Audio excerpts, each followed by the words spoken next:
This is shocking. To find the killer, police have to explore all the options. In all investigations, the worst thing you can do is narrow your focus to one person too quickly. It was like speaking with this person, speaking with that person. They had a relationship that spanned decades. It was on again, off again. She ain't playing in the Little League. He said, I've been looking for your mom.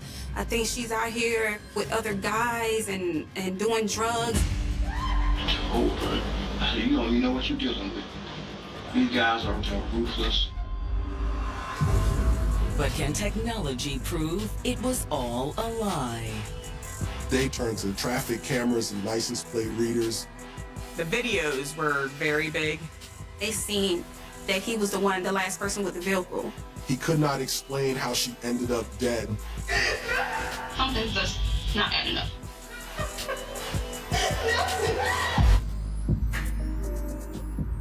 October 26th, 2019.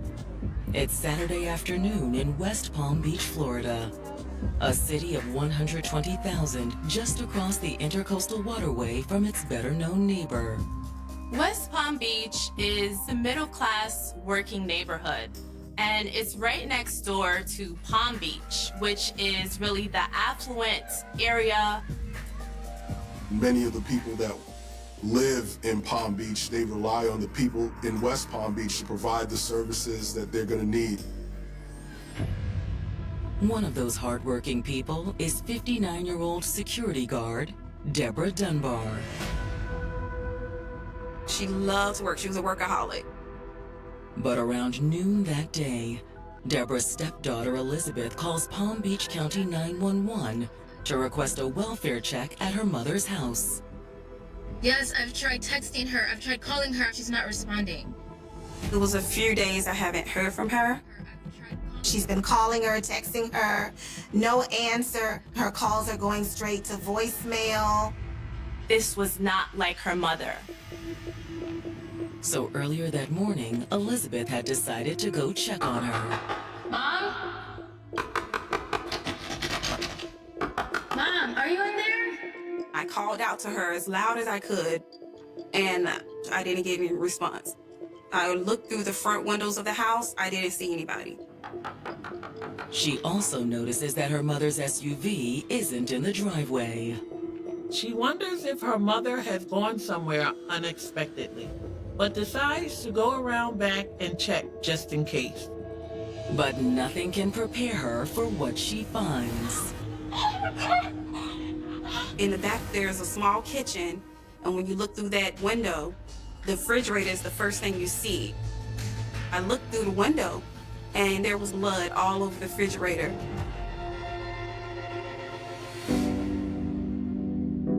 Deborah Dunbar wasn't Elizabeth's biological mother, but that never seemed to matter. Deborah had dated her father, and she just grew a fond liking to her. My mother passed away when I was 13 years old, so when I connected to Deborah, she reminded me a lot of my mom, and I liked her instantly. She just seemed so calm, sweet, and just laid back. The love between them was mutual. You look so happy. Thank you. I love to see. With Elizabeth, Deborah pretty much took on the role of mother. She nurtured her. She gave her what she needed. She gave her confidence. And while things didn't work out between Deborah and Elizabeth's father, she remained a part of Elizabeth's life. It was just something about our relationship. We just stayed connected. As Elizabeth went on to have children, Deborah then stepped into the role of a grandparent. She didn't have any kids of her own. So when she was around me and my kids, it really just lit up her world. My children loved her so much. She regularly visited with, took care of, and spoiled them whenever she could. She would just put money in your hand just for nothing. They're like, Mom, why are you coming over here giving me money? She was just, I just want to make sure that you and the kids have what you need. Deborah also tenderly cared for her elderly mother. When her mother got up in age, Deborah actually took care of her by moving in with her. That desire to help people is also part of what first attracted her to Leon Thomas. Leon was a bit of a lost soul who struggled in the aftermath of a near-fatal shooting. Because she has that nurturing spirit, she did the best that she could to try and help him to get better. I'm too pretty to be hanging with a bum like me. You'll be up on your feet in no time. When Deborah met Leon, they hit it off. He was a confidant, he was a friend, and eventually their relationship blossomed and they became boyfriend and girlfriend. The best thing about being shot is you. You know that? Well, how about this? Next time you want some attention, how about you just ask me directly, huh? All right, we could do that. We could do that. The pair dated for more than 2 decades, and then in 2012, they got married. And at that time, Leon moves in with Deborah and her mother. To make ends meet, Deborah found work as a security guard, while Leon cooked at a popular local restaurant. We used to go to the restaurant Milligan's in West Palm Beach, and he was the top chef there. And every time we would go, she would request for her husband to cook our dishes, and he would bring it out, and he would be so kind and smiling and happy. But then in early 2019, Deborah's life was thrown into disarray. The death of Deborah's mother really impacted her. She was really empty, and she would tell me that I miss her so much. She started losing weight, she became depressed. It was also uncertain whether Deborah could remain in her mother's house. Her mother had a reverse mortgage on her house, so when she died, Deborah wasn't sure if she could come up with the funds to stay there.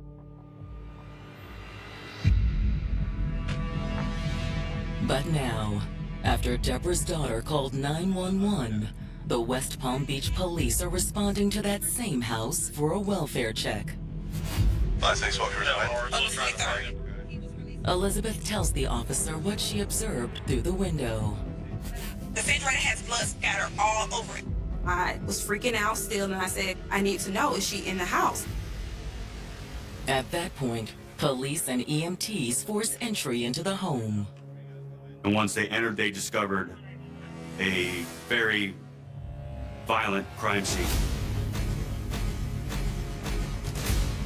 There's blood everywhere. A blood trail on the floor leads officers deeper into the house. It seems as though something had been dragged into the bedroom.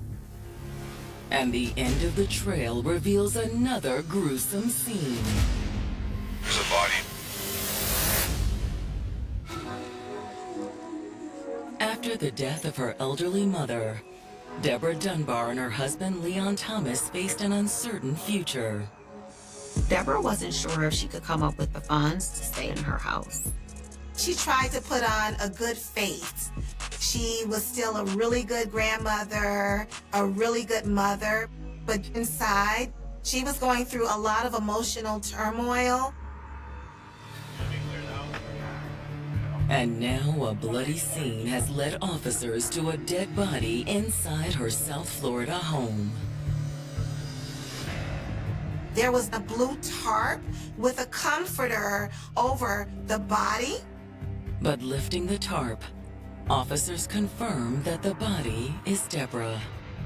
Around her body, it's wet, and it's surrounded by bags of melted ice.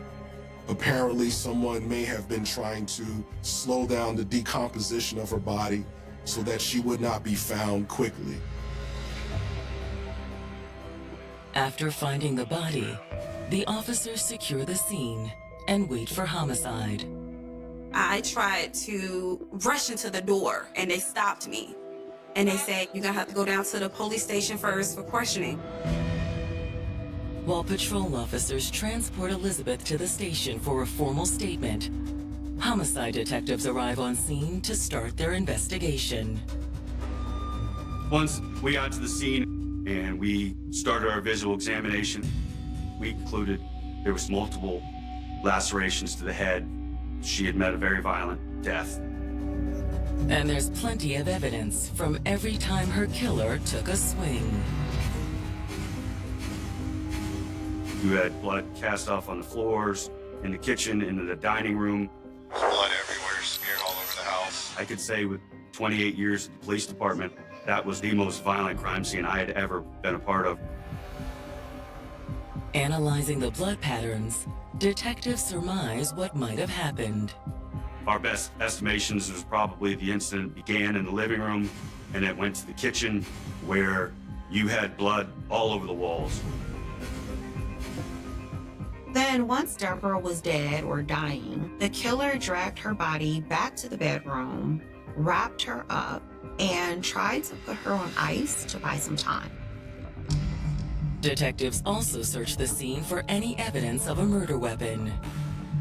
They don't find an obvious weapon, but they do find something unusual. There was 2 pot handles at the scene. There was a handle on the floor in the kitchen, and there was a handle on the floor in the dining room. Is it possible Deborah had been brutally beaten with pots until the handles broke off? Why leave the handles, and where were the pots now? But the biggest question was, why would someone bludgeon the 59-year-old security guard? Was this a robbery that had gone bad? But what confuses the detectives is that there are no signs of forced entry. All the doors were secure. If you're going to commit a robbery and batter somebody like that, you're not usually going to find somebody lock the doors behind them. Back at the station, detectives sit down with Deborah's daughter, Elizabeth. They really want to know about the last time she talked to her mom. Elizabeth says she'd spoken to her 3 days prior. I called her and I was like, I know Leon's supposed to be getting out of jail. Elizabeth tells detectives that Deborah's husband, Leon, had been serving some time in jail. And Deborah was planning to pick him up when he was released on Friday. I said, do you want me to go with you? She was like, no, don't worry about it, don't worry about it. But then, Elizabeth says that Leon had unexpectedly come by her house earlier that morning, alone. My children told me, Mom, there's some guy looking at our window. Then I went to look and it was him. I walked out and I said, are you okay? What's going on? And he said, I've been looking for your mom. Elizabeth says she told Leon that she hadn't had any contact with her mother since before his release from jail. But then she says that Leon told her that when she came to the jail, she wasn't alone. He said she had a guy in the car with her, and I don't know why she would do that, rub another guy in my face. Elizabeth says Leon told her he didn't know who the guy was, but that he looked like bad news. He said the guy looked like a crack addict and that Deborah had started using too.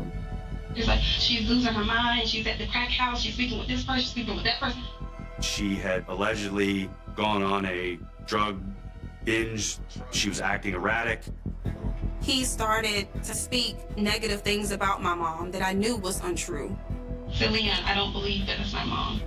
He was like, no, you don't know her, I know her. But Elizabeth has another reason to doubt Leon. Elizabeth begins to tell detectives that her mother, Deborah, and Leon have had a long-standing relationship that has been on and off again. The volatility is one of the reasons he ended up in jail in the first place. He went in for domestic violence, they got into an altercation.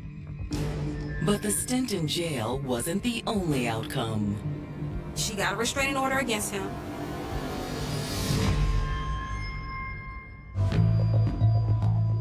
Deborah Dunbar's stepdaughter has just told the detectives investigating her murder that Deborah's husband, Leon Thomas, had just been released from jail after being arrested for domestic violence. Deborah had filed the charges and had also taken out a restraining order on Leon. Elizabeth says many of the issues stemmed from Leon's drug problem. He used drugs really bad. He's struggled with addiction for years. She says that when Leon's using, he's often subject to paranoid hallucinations. I know what you were doing. What you talking about? Elizabeth tells police that one of the last domestic violence incidents with her mother was when Leon was sort of having a drug-infused hallucination and thought that he saw Deborah in a crack house cheating on him. She said he looked like he was high. He said, I saw you in the crack house and you just sleep with guys there. She was like, why would you think something like that of me? She was like, you're the one running around here using drugs, doing all this crazy stuff. And that's when he punched her. He was arrested for it and was going to be prosecuted for it. Elizabeth says she's the one who urged her mom to press charges. Her whole face was just like swole and her eye was black. She got a restraining order against him. He couldn't come within 500 feet of her, is what the court ordered. But Elizabeth says that despite the restraining order, Deborah had stayed in contact with Leon while he was in jail. Unfortunately, Deborah opened back up the channels of communication. And as a matter of fact, she planned to go and pick him up from jail when he was released. Elizabeth says she tried her best to dissuade her mother. But her mother believes that he's going to change. Still, she says she had her doubts about Leon's story. I'm thinking to myself, like, something's just not adding up. Leon's story about a mysterious crackhead boyfriend just didn't sound like Deborah. So after Leon left, she decided to reach out to her mother. I just kept calling her. No answer. I texted her, I said, Mom, please call me back. But when there was still no answer, Elizabeth decided it was time to pay her mom a visit. I texted her and I said, I'm gonna come find you. Mom, I don't know what's going on. Mom? She went over to the house, but all of the doors were locked, the lights were off, and the SUV was also missing. Starting to get worried, Elizabeth says she called Leon. He then tells her, okay, come pick me up. We'll look for her together. I am at Curry Park. I went to find him and he was at the park like he told me he would be. And he said he saw my mom car parked on 3rd Street. So I said, take me to the car. Elizabeth says he directed her to a house in Riviera Beach, just north of West Palm. The car was there. Deborah was nowhere to be found. My mom loved that car. She wouldn't park it somewhere and leave it. What is my mom's car doing here? This is where that crack house is at, man. But she says Leon drew her attention to the nearby house. He's like, oh, that's the crack house. You see how ragged it is? In Riviera Beach, just like West Palm, we have areas that have drug homes. She was like, she's messing with this guy. She's sleeping with him. Elizabeth tells detectives that she didn't know what to do. I'm just losing my mind. I'm like trying to keep it together because I don't want to jump to conclusions. So he goes, maybe we should just go back to the house and see if she's there. So that's what they did. When they got there, the house was locked, of course. There wasn't any activity going on. Then, looking through the back window, Leon said he saw something. Hey, I think I see blood here. Come here. He said, uh-oh, something's not right. I see blood. And I said, what are you talking about? Look, over there. So I looked through the window. Right there, you see it? That's when I saw the blood scatter on the refrigerator and blood on the kitchen floor. I need to call the police. Now that's when I panicked and I said, oh no, I have to call the police. And he's like, well, I can't be here. If you do that, I have to leave. I have a restraining order. He goes, could you please drive me back? So she's like, sure. And as she's driving him back to Curry Park, she calls 911. I told him to meet me at the address. But was the restraining order the only reason Leon didn't want to be there when the cops showed up? After all, he's just gotten out of jail for abusing Deborah, and now she's beaten to death. But Elizabeth can't fathom that her mom's husband would have done something like this. I don't really think that he'd go that far. But if not Leon, then who? Could Deborah's mysterious new boyfriend be the one who committed this crime? But Elizabeth is adamant that her mother would not be hanging around in crack houses. She's not like that. My mom goes to church every Sunday. However, investigators are less sure.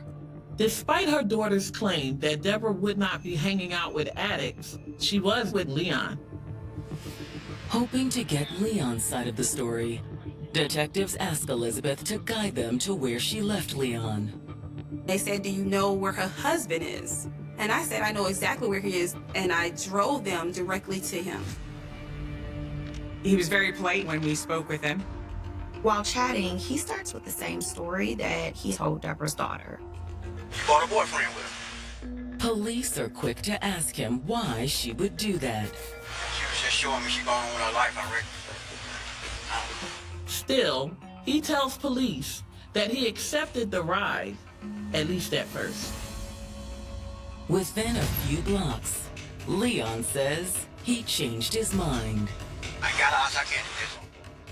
I'll get you first. And he said that was it. He got out of the car and never saw Deborah again. His estranged husband, Leon Thomas, has told the police investigating her murder that he last saw Deborah when she dropped him off at a bus stop the day before. He said he wasn't comfortable being around Deborah's new boyfriend. What's the boyfriend's name? I don't know the guy's name. He also reiterates what he told Deborah's daughter about her doing hard drugs. She ain't playing in the Little League. According to Leon, her newfound addiction was taking a visible toll. He said she'd lost a noticeable amount of weight. You know she was thick. Leon agrees to come into the station for his official statement, where he maintains that he bailed on Deborah and her new boyfriend as soon as he could. I said, nah, I can't do this. I got my belongings. I got out the truck. He says that once Deborah dropped him off, he'd gone to Mulligan's and picked up a shift. Then after work, Leon says he had his friend Jimmy give him a ride. He claims at that point he was ready to be done with Deborah. Except that's when her daughter started calling him. She's steady calling me, says, Mom not answering the phone. She never turns her phone off like this. Never ever. At first, he says he tried to stay out of it. I said, I don't know anything about that. I cannot call her. I said, just please understand. I said, it will get me in trouble. But then it all started to nag at him too, so he went looking for Deborah. I'm thinking I already know where she at. I'm just seeming to see my mind right. So I walked all the way to Revere. That's where he says he saw Deborah's SUV parked outside. To be honest with you, it's straight up dope house. Nothing goes on there but drugs and prostitution. Leon claims he never went into the house or tried to confront Deborah.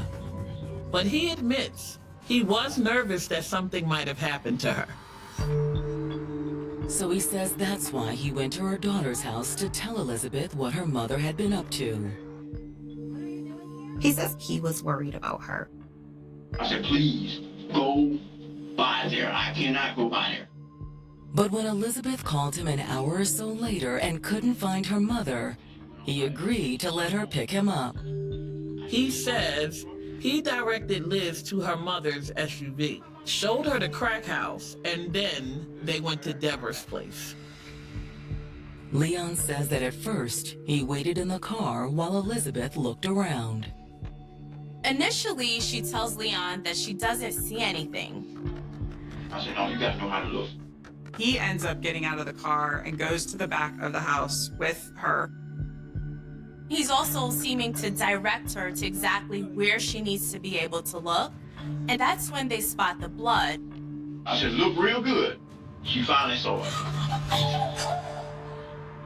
But when Elizabeth started to call the police, Leon says he asked her to drop him off at the park. I said, I've already went beyond my limit. Leon tells detectives that's the only time he'd been to the house since he got out of jail. Did you do anything to your wife? No. How? Did you hurt her? I'm just asking. I have to ask. But the detectives aren't so sure. During the process of police questioning Leon, they happened to notice that his hand was cut and also swollen. When you have the suspect in there, especially when it was a violent encounter, you would look to see, obviously, for physical injuries. They asked him about that injury. He said, well, I was helping out a friend. He claimed that he was working with his friend Jimmy on a car, and he hit his hand and it got cut. The detectives don't necessarily believe Leon, but they also don't have enough to hold him. Not even for violating Deborah's restraining order. Since she was the one that went to the county jail and picked him up, she violated the no contact order. So it was kind of like, it was a moot point to be able to make that arrest. It wouldn't have stuck. So that was why we decided to let him walk out the door. However, the detectives do follow up with Leon's friend, Jimmy. Yeah, I know Leon. I just given him a ride the other day. He even told Jimmy that Deborah had come and picked him up at the jail with somebody else in the car. But as far as them working on a car and Leon getting injured, Jimmy didn't know anything about that. But I know he must have cut it before we met up. In fact, when he picked up Leon, he noticed that his hand was already in a bandage. Detectives investigating Deborah Dunbar's murder have just caught her husband Leon Thomas in what appears to be a lie. Leon told detectives that he had hurt his hand while helping his friend Jimmy work on his truck. When detectives reached out to Jimmy, Jimmy said he didn't help me do anything. When I met him, his hand was bandaged up. So he was definitely a liar. But was it a lie to cover up the fact that he injured himself when beating Deborah to death? That's what Jimmy thinks. When I heard the news, what happened to Deborah, I just assumed Leon had something to do with it. Thanks, Jimmy. We'll be in touch. But while the discrepancies between Leon and Jimmy's stories are enough to raise detective suspicion, they're not enough to make an arrest. Looking for more evidence, the detectives head to the location that Leon indicated that he had found Deborah's SUV. Miss Dunbar's vehicle was located in Riviera Beach, where he said that last he had seen her. When police finally find Deborah's SUV, they look on the inside. In the front seat, they see what appears to be possible bloodstains on the driver's seat and steering wheel. They found blood splatter and other things that indicated that the vehicle was driven after Deborah's murder. While the car is towed into the crime lab for processing, detectives canvass the neighborhood. When you do these things afterward, you fan out through the neighborhood, start taking statements, looking for video evidence. Several homes and businesses nearby have security camera systems, and the owners are happy to provide detectives with the footage. Technology is a game changer in a lot of incidents. Hoping to determine who drove Deborah's SUV to Riviera Beach, detectives also turn to the city's traffic monitoring systems. There's cameras all around the city. There's license plate readers. Buses have cameras on them. For days, we searched the area around Riviera Beach where the car was, trying to find holes in his story. And then, detectives find what they're looking for. Leon was actually caught on camera. They find traffic camera footage from Friday morning, not long after Leon was released from jail. It's of Deborah driving her SUV. They only saw Deborah and Leon in the car. They didn't see anyone else. Then, hours later, a plate reader picks up Deborah's SUV driving north. This would be consistent with the direction of traveling from Deborah's house to Riviera Beach. But it's not until detectives review the doorbell camera footage from a home in Riviera Beach that they get their first glimpse of the driver. They see a man actually driving the SUV up to the spot, getting out of the car, and the build and the height of the person looked a whole lot like Leon. Leon Thomas is the person that had brought Deborah's car to that place in Riviera Beach and then walked away. Now convinced that Leon is Deborah's killer, investigators have him brought in for another round of questioning. They confronted him with the fact that they saw footage from when he was picked up from jail, and there was no one else in the car but him and Deborah. This is you in the passenger seat, the same spot that you were in when you got in it at the jail. So, I know you were still in Deborah's car. You didn't get out of the car. After we were able to show him that that story was bogus, it then, I think, got real to him. Leon was forced to admit that there was no other man. Now is a good time that we start really getting down to business about what happened between the two of you. He said, you know what? I need to tell you something. Leon now says that he and Deborah first went by the restaurant where he worked before heading to her house.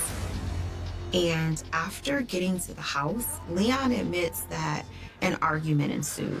Look at me when I'm talking to you. You know what, Leon? I should have left your ass in there. So how many times did you hit her?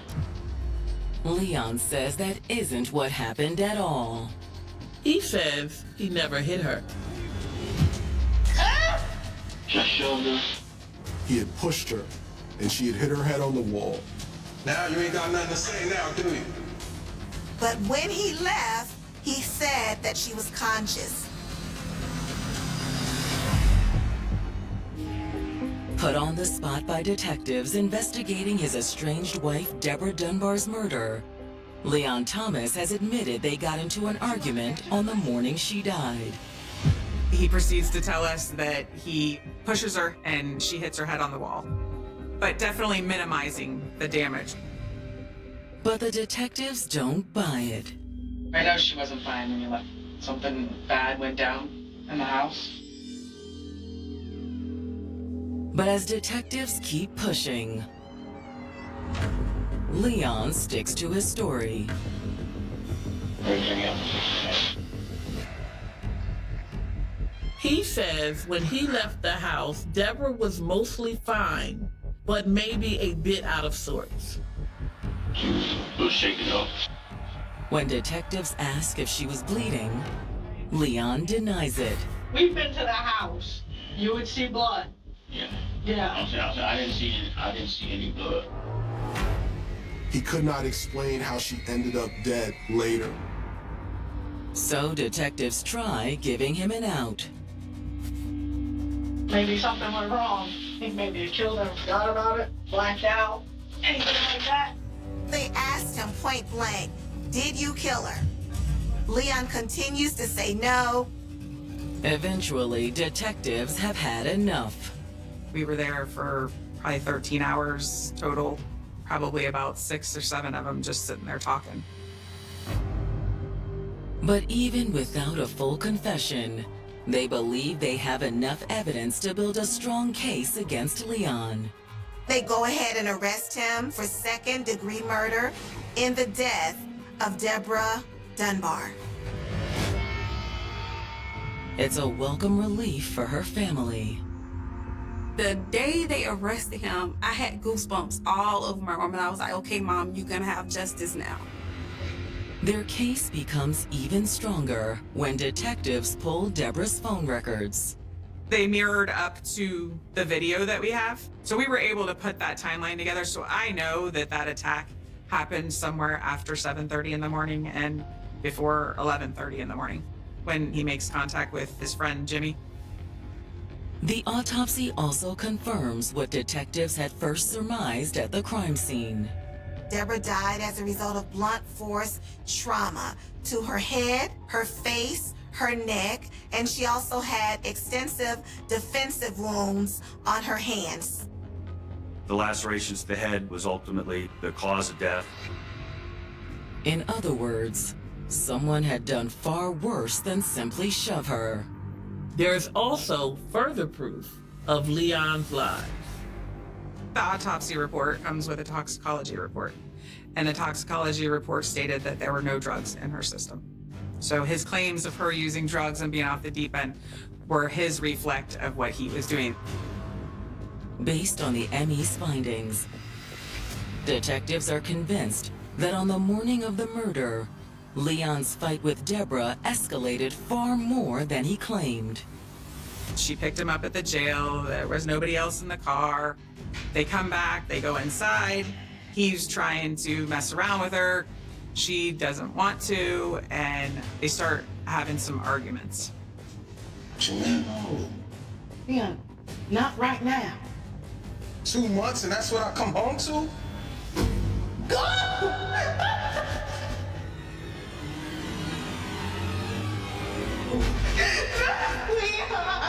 We believe the first contact between Miss Dunbar and Mr. Thomas occurred in the living room, and then ultimately it moved to the kitchen and the dining room area.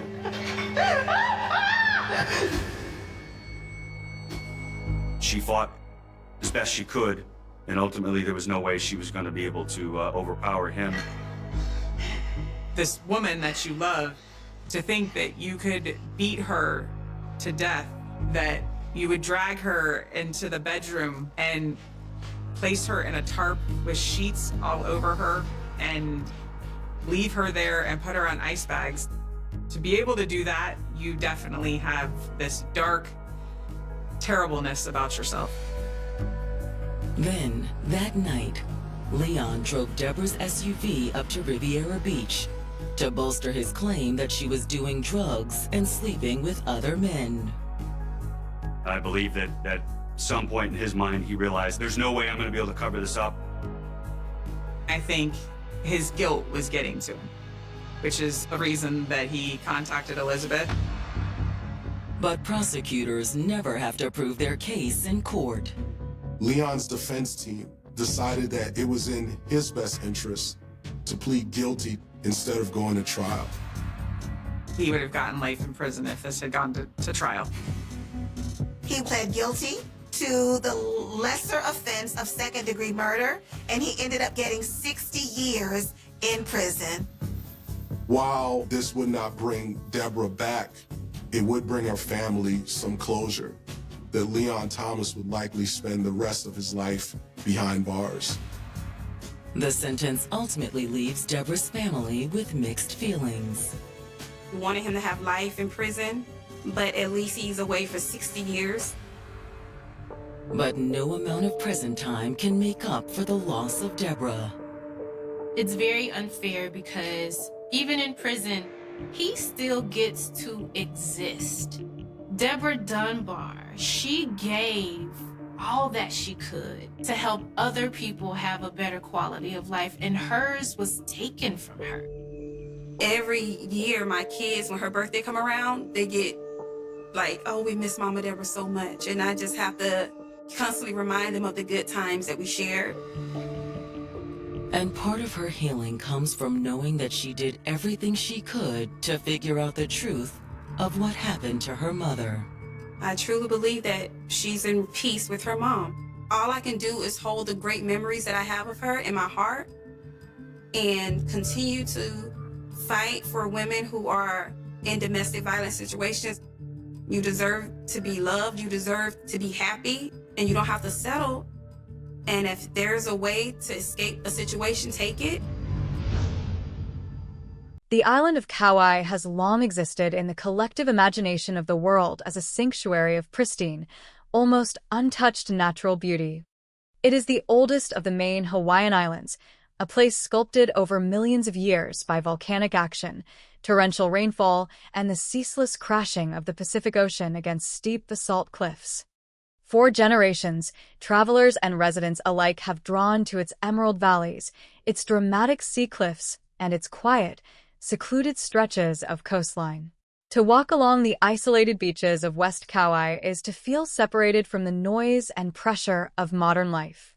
The air smells of salt and wet foliage, the ocean rolls in with a hypnotic, eternal rhythm, and the sense of solitude can feel profound, almost sacred. But in the spring and summer of the year 2000, that very solitude took on a sinister and terrifying dimension. Behind the postcard scenery and the tranquil rhythm of island life, a shadow was spreading across the western shores of the island, transforming vast, lonely landscapes into a hunting ground for a methodical and brutal predator. To understand the terror that gradually took hold of this small, close-knit community, one must understand the unique geography and culture of Kauai. Unlike densely populated urban centers where crimes can be swallowed up by the noise of millions, an island environment creates an intense, almost suffocating sense of proximity. When something traumatic occurs on an island, everyone feels the tremors. In the year 2000, West Kauai was a region characterized by wide open spaces, small towns like Keikaha and Waimea, agricultural land, and vast state parks leading toward the dramatic cliffs of Polihale. It was a region where people felt a deep connection to the land and the ocean. Surfers, campers, fishermen, and nature lovers frequented the coast, often seeking out the most isolated spots precisely because they offered peace, freedom, and an escape from the crowds. Solitude was not seen as a hazard. It was seen as a gift, a fundamental part of the Hawaiian experience that allowed individuals to connect with the earth, the ocean, and their own spiritual paths.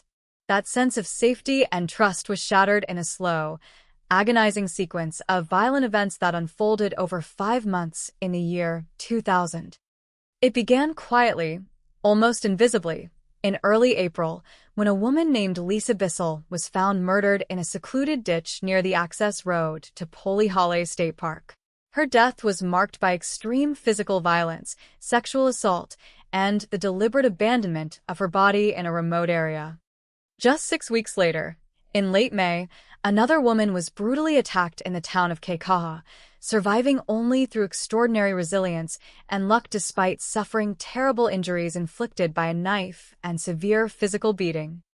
Then, as the summer reached its final days in late August, the violence reached its tragic climax at a secluded campsite near Pakala Point Beach.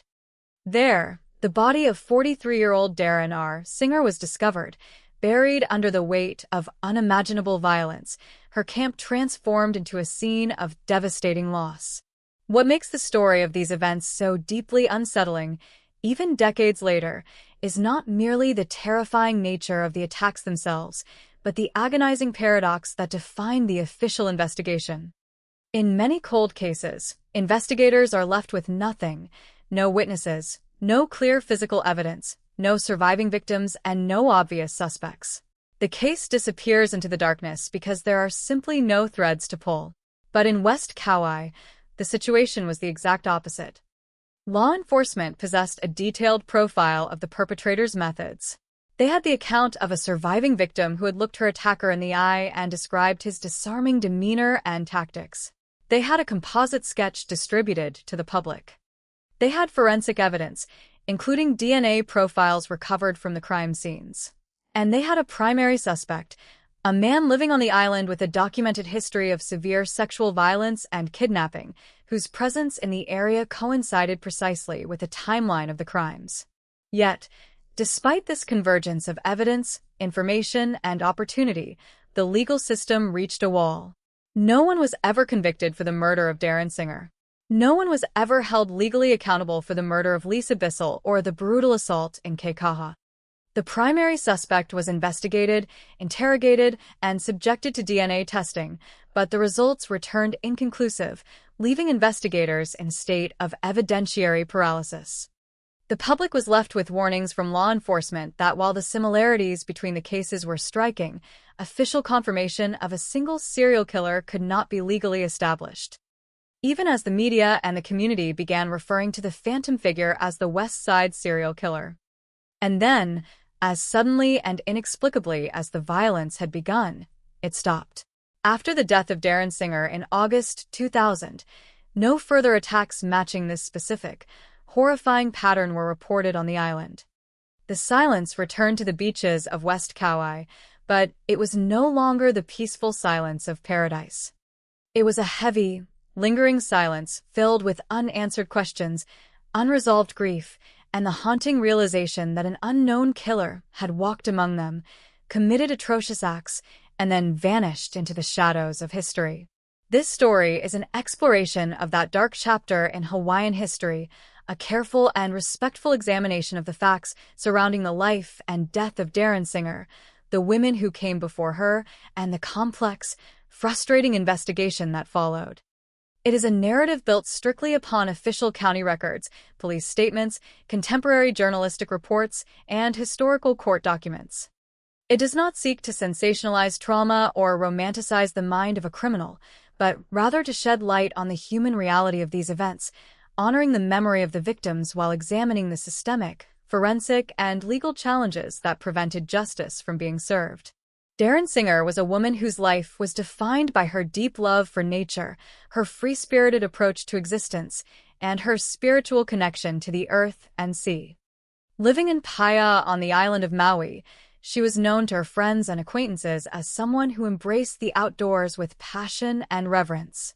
She was an avid surfer, a seeker of seashells, and a veteran camper who frequently traveled to Kauai to experience its untamed, secluded beaches.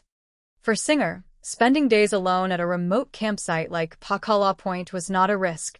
It was an expression of who she was, a manifestation of a lifestyle rooted in freedom, peace, and spiritual harmony. She belonged to a community that valued natural living and solitude, a community where trusting the environment and one's surroundings was second nature. When Singer set up her camp near Pakala Point Beach in late August 2000, she was doing what she had done many times before, seeking the quiet beauty of the Kauai coastline. She could not have known that the very isolation she cherished had turned West Kauai into a precarious environment for a woman alone. She could not have known that just months earlier, other women in the region had been targeted in areas defined by the same quiet solitude. When her body was discovered on August 30th, 2000, the severity of the violence inflicted upon her rocked the local police department and sent shockwaves through the island community. The scene was overwhelming, marked by severe physical trauma, stabbing, sexual assault, and a level of destruction that signaled an attacker operating with complete cruelty and lack of restraint. The discovery of Singer's body forced investigators to confront a terrifying probability that they had been hesitant to publicly declare, that a single, violent offender might be targeting solitary women across the western district of the island. The patterns were too distinct to ignore. Each case involved a female victim who was alone in a relatively isolated or quiet location. Each case involved extreme physical violence, the use of a sharp instrument or knife, severe bludgeoning, and sexual assault. Each case reflected an attacker who took advantage of geographical isolation to execute horrific acts without fear of immediate intervention. As the Kauai Police Department, alongside county prosecutors and state officials, launched a massive effort to process evidence, interview witnesses, and re-examine previous files, the community was caught between fear and a desperate desire for answers. Who was moving through these remote beach tracts and rural roads? How could someone commit such glaring acts of violence on a relatively small island without leaving an unmistakable trail? And why, as the months turned into years, did the combination of forensic science, survivor testimony, and high-priority suspects fail to deliver a definitive resolution in a court of law? The case of Darren Singer remains officially open today, preserved within the cold case files of Kauai County under case number 2000 to 20436. It stands as a stark reminder of the fragile boundary between peace and vulnerability and the complex reality of criminal investigations where truth and legal proof do not always align. Over 26 years later, her name remains etched in official records, waiting for the day when technology, new information, or an unexpected breakthrough might finally answer the question that has hung over Pakala Beach since that late August morning. What truly happened in the quiet shadows of West Kauai, and where did the killer go after the light faded on August 30th, year 2000? To understand the tragic events that culminated on the shores of Pakala Point Beach in late August 2000, one must first look closely at the person Darren R. Singer was, the life she carefully cultivated, and the philosophy that guided her daily existence. Singer was 43 years old at the time of her death, residing in the vibrant and bohemian town of Paia on the north shore of Maui. Those who knew her described a woman whose spirit was deeply intertwined with the natural world. She was not merely an occasional visitor to the outdoors. Nature was the central sanctuary around which her life revolved. In Paia, a town famous for its laid-back atmosphere, windsurfing culture, and artistically minded community, Singer fit in seamlessly. She was known among her circle of friends and acquaintances as a gentle, nature-loving woman who possessed a unique, deeply personal spiritual life. She moved through the world with a sense of reverence for the environment, finding solace, purpose, and peace in the simple, fundamental elements of the earth, the sky, and the ocean. For Singer, the ocean was not simply a scenic backdrop or a recreational space, but a place of personal communion and spiritual restoration. She was an avid surfer who spent countless hours reading the swell of the waves, understanding the currents, and feeling the rhythm of the Pacific tide. When she was not in the water with a surfboard, she could often be found walking along the shorelines, quietly searching for unique seashells, observing marine life, and taking in the raw, undisturbed beauty of untouched coastal environments. Her lifestyle reflected a commitment to simplicity and natural harmony. She belonged to a broader community of people in Hawaii who prioritized holistic living, environmental consciousness, and spiritual exploration over material accumulation or conventional urban routines. In this community, spending long stretches of time outdoors, walking barefoot on the sand, meditating by the water, and living lightly upon the land were not considered eccentric behaviors. They were honored as healthy, fulfilling ways of existing in the world. This deep affinity for nature frequently drew Singer away from Maui and across the ocean to the neighboring island of Kauai. Kauai, often referred to as the Garden Isle, offered an even more dramatic, unrefined landscape than Maui. Its western coastline, in particular, was famous among surfers, local fishermen, and wilderness enthusiasts for its sweeping, isolated beaches, rugged topography, and quiet, undeveloped stretches of land. Singer made frequent trips to Kauai, drawn specifically by the opportunity to find rare shells, ride less crowded waves, and immerse herself in the island's pristine wilderness. To Singer, Kauai was a natural extension of her home on Maui, a familiar sanctuary where she could disconnect from the modern world and reconnect with her inner self. She knew the island well, understood its coastal features, and felt entirely comfortable navigating its landscape. Central to Singer's lifestyle was her preference for solitary camping trips. For many people, the idea of setting up a tent alone in a remote coastal area might seem daunting or uncomfortable, but for Singer, it was a familiar and cherished practice. She frequently chose quiet, isolated spots to pitch her camp, seeking out places where the sound of the ocean was the only background noise and where she could watch the sunrise and sunset without the intrusion of crowds or urban development. Her friends and acquaintances were well aware of this habit, and none of them viewed her solitary travels as unusual or reckless. On the contrary, it was entirely consistent with her character, her independent spirit, and her deep trust in the natural environment. She viewed the wilderness as a place of safety and spiritual sanctuary, not a place of danger.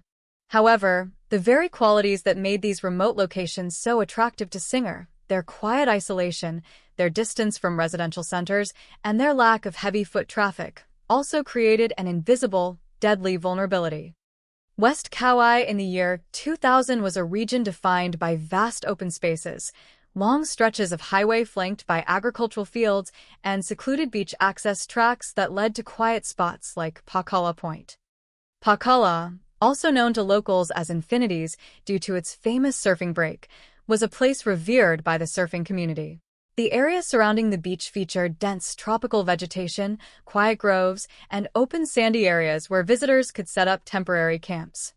While surfers and fishermen frequented the main ocean access points during peak hours, large portions of the surrounding landscape remained quiet, isolated, and hidden from the view of the main road. When Singer arrived on Kauai in late August 2000 and traveled toward the western shore, she was following a routine that felt completely natural to her. She set up her campsite in a relatively secluded area near Pakala Point Beach, preparing to spend her days doing what she loved most: surfing, searching the shore for shells, and enjoying the serene solitude of the Kauai coastline. She was operating under the reasonable assumption that she was safe, occupying a space of peace and quiet in a state renowned for its outdoor lifestyle. She had no way of knowing that the environment she trusted so implicitly had, over the preceding months, become the focus of a dangerous, predatory presence. The geography of West Kauai presented a stark contrast between community life and geographical vulnerability. Small towns like Keikaha and Waimea were close-knit communities where neighbors knew one another and where violent crime was historically rare. But the roads connecting these towns to state parks like Polihale and coastal landmarks like Pakala Point passed through miles of sparsely populated territory. For a person intent on committing acts of violence, this geographic configuration offered a sinister advantage.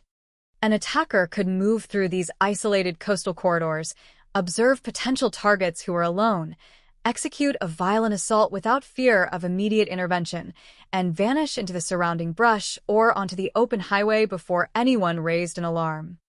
The very geography that offered Singer's peace and spiritual reflection provided a predator with cover, isolation, and an easy path of escape. Singer's choice to camp alone at Pakala Point was not an act of negligence. It was a testament to her lifelong relationship with nature and her belief in the inherent peace of the islands. Her presence there was a continuation of a lifestyle built on trust, freedom, and an appreciation for the raw beauty of Hawaii. She was a woman who lived fully, authentically, and in alignment with her values. Yet, as the final days of August unfolded, the quiet sanctuary she had sought turned into the stage for a tragic and horrific confrontation. The isolation that was meant to shield her from the noise of the world ultimately cut her off from help, leaving her exposed to a level of violence that shocked the entire island of Kauai and forever altered the perception of safety in its western paradise. When news of what happened at Pakala Point eventually reached those who knew her in Maui and Kauai, the reaction was one of profound grief and disbelief. Her friends remembered her not as a static figure in a police report, but as a vibrant, generous, and spiritual woman whose love for the earth was contagious. She belonged to a community that celebrated life, nature, and personal freedom, and her sudden, violent loss left a devastating void. The tragic irony of her death lay in the fact that she was killed in the very setting she cherished most, surrounded by the ocean waves and coastal sands that had brought her so much joy throughout her life. Understanding Darren Singer as a person is essential to understanding the full weight of the tragedy that occurred on August 30th, 2000.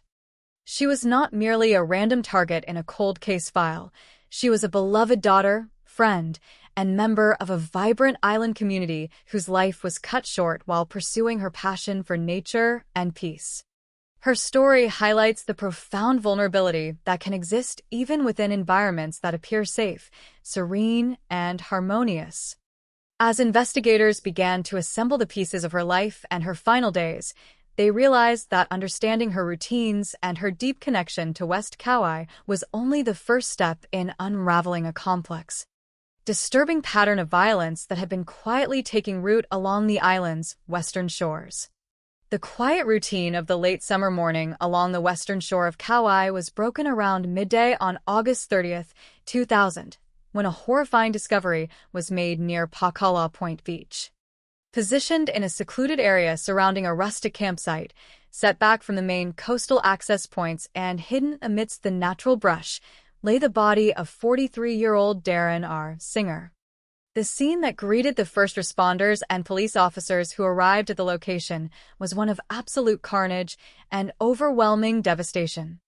What was meant to be a peaceful retreat for a solitary nature lover had been converted into a gruesome crime scene, marked by an extraordinary level of physical violence and cruelty that shocked even veteran investigators from the Kauai Police Department. Upon arrival, officers immediately cordoned off the area around the campsite to preserve whatever physical evidence might remain in the soft sand and surrounding vegetation. Singer's body was found partially clothed, surrounded by the scattered remnants of her camping gear and personal belongings. The state of her remains indicated that death had not occurred moments before. Decomposition had already set in under the humid Hawaiian heat, suggesting that her body had lain exposed at the remote location for a period of time before being spotted. This advanced physical decay immediately introduced severe forensic challenges for the responding officers, medical examiners, and crime scene technicians. In homicide investigations, the rate of decomposition complicates the precise estimation of the time of death, obscuring subtle physiological markers that would otherwise allow pathologists to pinpoint the exact hour the victim lost her life. Despite the environmental degradation, the physical evidence on Singer's body revealed an appalling narrative of extreme violence. Official county records documented that Singer had suffered multiple stab wounds inflicted by a sharp instrument, alongside evidence of severe physical bludgeoning. The contemporary local press accounts painted an even more chilling portrait of the onslaught. The physical attack on Singer had been relentless and multifaceted. She had been subjected to sexual assault before or during the killing. The perpetrator had inflicted severe trauma to her neck area and had targeted her face with such brutal, crushing force that her features were rendered nearly unidentifiable. The sheer severity of the facial bludgeoning suggested a level of localized rage or a deliberate attempt by the attacker to obliterate the victim's identity, leaving behind a scene that reflected utter destruction. The forensic team faced an immediate and urgent race against time. Because the tropical climate and natural elements were actively degrading the scene, collecting physical evidence required meticulous speed. Investigators searched the ground for shoe prints, tire tracks, discarded weapons, or personal items that might belong to the killer. Every piece of clothing, every item from Singer's campsite, and every swab taken during the initial physical examination of her body were carefully documented and stored for laboratory analysis. Particular attention was paid to recovering potential biological material left by the perpetrator, as forensic science in the year 2000 increasingly relied on DNA profiling to identify unknown assailants in sexual assault and homicide cases. However, the presence of physical decomposition and potential exposure to coastal moisture created immediate concerns regarding the integrity and purity of any recovered biological samples. As the physical evidence was being collected and transferred to forensic laboratories, investigators turned their focus toward reconstructing Singer's last known movements and establishing a clear timeline leading up to her death. The central questions facing the Kauai Police Department were complex and interlocking. First, police needed to determine precisely how long Singer had been staying at the Pakala Point campsite. They sought to establish when she had traveled from Maui to Kauai, where she had gone upon arriving on the island, and whether anyone had noticed her setting up her tent near the beach. Establishing her arrival date was vital to narrowing down the window of time during which the attack could have occurred. Second, detectives began interviewing local residents, surfers, fishermen, and fellow campers who frequented the West Kauai coastline. They needed to know if anyone had seen Singer in the days or hours before her death. Had she interacted with anyone at local stores in Keikaha or Waimea? Had she been seen talking to another camper or a stranger along the beach? Reconstructing her social encounters during her final days was critical to determining whether her killer was someone she had casually met and trusted, or if she had been targeted purely by a predatory stranger who happened upon her remote campsite. Third, the nature of the crime scene forced investigators to analyze the logistics of the attack itself. Police had to assess whether the assault had taken place entirely within the boundaries of her campsite or if Singer had been attacked nearby, perhaps along the water's edge or on an access path, and subsequently dragged back into the cover of the brush. Understanding the precise movement of the victim and the assailant during the struggle could reveal details about the attacker's physical strength, familiarity with the terrain, and tactical approach. Fourth, detectives urgently examined the question of transport and escape. Pacala Point Beach, while isolated, was accessible via unpaved tracks connecting to the main regional roadway. Did the killer arrive on foot, perhaps living or camping rough in the immediate vicinity, or did he drive a vehicle to the location? If a vehicle was used, had any locals noticed an unfamiliar car or truck parked near the beach tracks around the estimated time of the murder? A killer leaving a remote scene on foot would face different exposure risks than one escaping in a motor vehicle, and understanding his mode of transportation was key to identifying potential witnesses along the surrounding highway corridors. The discovery of Singer's murder sent an immediate wave of anxiety through the local community, but for the investigators assigned to the case, the horror was compounded by a growing, sickening sense of familiarity. As details of the crime scene were analyzed at headquarters, detectives could not avoid comparing the findings at Pacala Point with the records of two other violent events that had occurred in the exact same geographic region over the preceding 5 months. The physical evidence left on Singer's body did not exist in an isolated vacuum. It shared striking, terrifying characteristics with an ongoing pattern of violence on West Kauai. In April 2000, less than 5 months prior to Singer's death, 38-year-old Lisa Bissell had been found dead in a ditch near the road leading to Polihale State Park, located further west along the coastline. Bissell had also been sexually assaulted, severely beaten, stabbed with a knife, and abandoned in a lonely, unpopulated area. Then, in late May, a 52-year-old woman working alone in her yard in Keikaha had been ambushed from behind by an unknown man.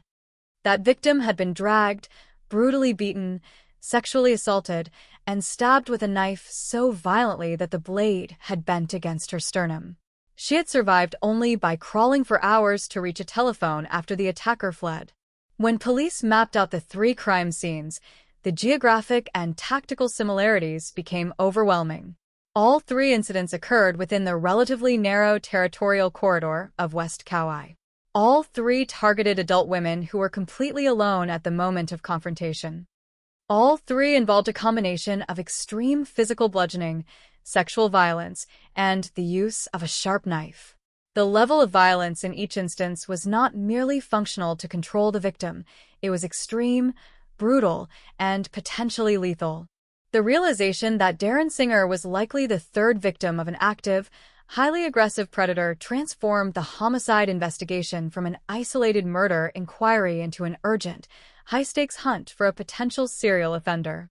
The Kauai Police Department was suddenly operating under intense pressure, balancing the delicate need to gather rigorous, admissible evidence with the overwhelming public safety requirement to warn the community and stop a killer before another life was taken. The discovery at Pacala Beach was no longer just the end of Darren Singer's life. It was the opening chapter of one of the most complex, frustrating, and agonizing cold case investigations in the modern history of the Hawaiian Islands. As the investigation into the death of Darren Singer gained momentum in early September 2000, detectives with the Kauai Police Department found themselves navigating a complex web of evidence, survivor accounts, and forensic obstacles. The discovery at Pacala Point Beach had forced law enforcement to systematically re-examine the previous violent incidents that had shaken the western district of the island over the preceding months. What emerged was a step-by-step investigative effort aimed at connecting 3 distinct crime scenes, constructing a psychological and physical profile of the perpetrator, and identifying a primary suspect while grappling with the limitations of turn-of-the-century forensic science. The investigative journey began by establishing the clear links between the cases.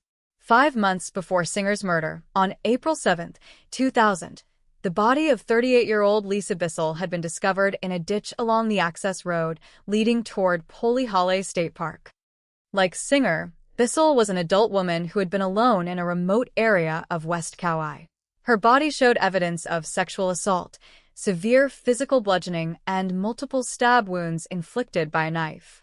The isolated location where Bissell was dumped suggested that the killer was comfortable navigating the quiet backroads and coastal turnouts of the Western District, using the terrain to conceal his crimes. The turning point in the entire investigation occurred 6 weeks after Bissell's murder, on May 22, 2000, in the quiet residential town of Kekaha. On that afternoon, a 52-year-old woman was working alone in her yard when an unfamiliar man approached her. The man presented himself in a calm, non-threatening manner, introducing himself with the words, "My name is John, and I'm homeless." Seeking to help or redirect him, the woman suggested he try a nearby residence where homeless individuals were occasionally permitted to camp. Satisfied that the interaction was over, she turned back to her yard work. In that instant, the man's disarming demeanor vanished. He attacked her from behind, overpowering her and dragging her behind the house into a concealed area. What followed was a prolonged and terrifying assault. The perpetrator subjected the woman to extreme physical violence, breaking her arm, beating her severely, and sexually assaulting her. He then drew a knife and stabbed her repeatedly. The physical force of the attack was so intense that the blade of the knife bent after striking the victim's sternum. Believing he had inflicted a fatal wound, or rattled by the bending of his weapon, the attacker abandoned the bent knife at the scene and fled into the surrounding neighborhood. Despite her catastrophic injuries, the victim possessed extraordinary resilience. She lay bleeding and immobilized for hours before managing to crawl across the ground to reach a telephone and summon emergency assistance.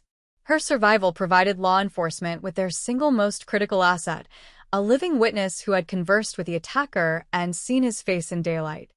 Investigators from the Kauai Police Department interviewed the survivor in detail, carefully documenting his physical appearance, his voice, his disarming tactic of using a false identity and a claim of homelessness, and his sudden shift to extreme violence once the victim turned her back. From her detailed recollection, police artists created a composite sketch of the suspect. The sketch depicted an adult male whose disarming appearance belied a violent nature. With a composite sketch in hand and a clear picture of the perpetrator's modus operandi, detectives analyzed the broader pattern across West Kauai. Local media, including the Honolulu Star-Bulletin, drew attention to the striking demographic and situational similarities among the 3 victims. All 3 were Caucasian women in their late 30s to early 50s, possessing small to medium physical frames. All 3 were targeted while completely alone in isolated or quiet settings in the western part of the island. All 3 assaults involved sexual violence, severe bludgeoning, and the use of a knife. The geographic alignment was equally compelling, with all 3 crime scenes located along the same rural coastal corridor stretching from Kekaha to Polihale and Pakala. These overwhelming similarities led detectives and the public to consider the chilling possibility that a serial predator was active on Kauai. By October 2000, press coverage reflected deep concern within the police department regarding a potential serial criminal, rapist, or murderer. However, official law enforcement statements remained strictly cautious. Officers publicly noted that despite the striking parallels, subtle differences existed between the incidents. They cautioned against definitively concluding that a single individual was responsible for all 3 crimes, refusing to rule out the possibility of multiple perpetrators operating in the area. While the media and true crime chroniclers widely adopted the moniker West Side Serial Killer or Kauai Serial Killer, police maintained an official stance of restraint, emphasizing that such a designation was a media narrative rather than a legally confirmed judicial fact. Despite their public caution, investigators privately focused their resources on identifying individuals living on or visiting the island who fit the suspect profile and possessed a history of violent sexual offenses. This targeted review led police directly to a primary suspect, Waldorf Wally Wilson. Wilson, a 43-year-old man, had a heavy criminal record. In 1983, he had been convicted on the island of Oahu for serious offenses involving rape and kidnapping. After serving a substantial prison sentence, Wilson was released on parole on January 9, 1999. Following his release, he relocated to Kauai, settling on the island just over a year before the string of violent attacks began in West Kauai. Wilson's presence on the island, his documented history of severe sexual violence, and his demographic profile made him an immediate person of interest for the Kauai Police Department. Detectives began monitoring his movements and re-examining his background in relation to the timelines of the Bissell murder, the Kekaha assault, and the Singer homicide. The investigation reached a critical juncture on September 12, 2000, less than 2 weeks after Darren Singer's body was found at Pakala Point. On that date, law enforcement officers arrested Wilson. Officially, the arrest was executed on the grounds of parole violations rather than a direct charge of murder or sexual assault. The news of Wilson's arrest triggered immediate media speculation. A local television station reported that Wilson had been taken into custody following intensive questioning regarding the West Kauai serial attacks, implying that the cold cases were on the verge of being solved. The Kauai Police Department reacted swiftly and forcefully to counter this coverage. In a public statement, police officials refuted the media reports, clarifying that Wilson had not been charged with any of the 3 attacks and warning news outlets against creating the false impression that the murder investigations were near resolution. This created a highly unusual dynamic. Police had taken a high-risk sex offender off the streets, yet were publicly insisting he was not an officially designated suspect in the murders, seeking to avoid compromising the legal integrity of the ongoing investigation or misleading a frightened public. Behind the scenes, however, Wilson was subjected to rigorous investigative scrutiny. Investigators obtained biological samples from Wilson to compare his DNA profile against the forensic evidence recovered from the crime scenes, including the biological material collected during the autopsy of Darren Singer, the scene of Lisa Bissell's death, and the bent knife and evidence left at the Kekaha assault site. The entire case hung on the potential of molecular science to deliver a definitive match. When the crime laboratory completed its analysis, the results presented a major setback for the prosecution. The DNA comparison between Waldorf Wilson and the physical evidence gathered from the victims came back as inconclusive. In the realm of forensic science, an inconclusive result is deeply complex. It does not mean that the suspect's DNA was positively excluded, nor does it mean that his DNA was matched to the scene. It simply means that the quality or quantity of the recovered genetic material was insufficient to generate a definitive statistical certainty in either direction. To understand why DNA technology failed to yield a clear answer in the year 2000, one must consider the scientific constraints of the era. The forensic techniques available at the turn of the century required larger, cleaner, and less degraded biological samples than modern short tandem repeat or touch DNA methods require today. In the Singer case, the victim's body had undergone environmental decomposition under humid coastal conditions before discovery, which severely degraded any foreign biological material present on her skin or clothing. Furthermore, samples collected from outdoor beach environments or rural ditches were frequently contaminated with environmental bacteria, sand, moisture, or mixed biological profiles from the victim herself. Because the DNA analysis produced an inconclusive result, prosecutors lacked the undeniable physical proof required to file formal murder charges against Wilson. Under the American legal standard of proving guilt beyond a reasonable doubt, an inconclusive forensic report, combined with circumstantial links, was insufficient to secure an indictment for capital offenses. Waldorf Wilson was never charged with the murder of Darren Singer, the murder of Lisa Bissell, or the assault in Kekaha. The primary suspect remained an unindicted person of interest, and the step-by-step investigation that had promised a potential breakthrough ended in a frustrating, agonizing standstill. The legal and social fallout surrounding the investigation into the West Kauai attacks created a complex storm of controversy, public frustration, and profound judicial hesitation. Following the arrest of Waldorf Wilson on September 12, 2000, for parole violations, the small island community of Kauai found itself caught in an agonizing state of limbo. On one hand, a man with a heavy criminal background involving rape and kidnapping on Oahu had been removed from the public sphere. On the other hand, the legal system found itself entirely unable to deliver formal criminal indictments against him or anyone else for the horrific deaths of Darren Singer and Lisa Bissell, or the brutal attack on the survivor in Kekaha.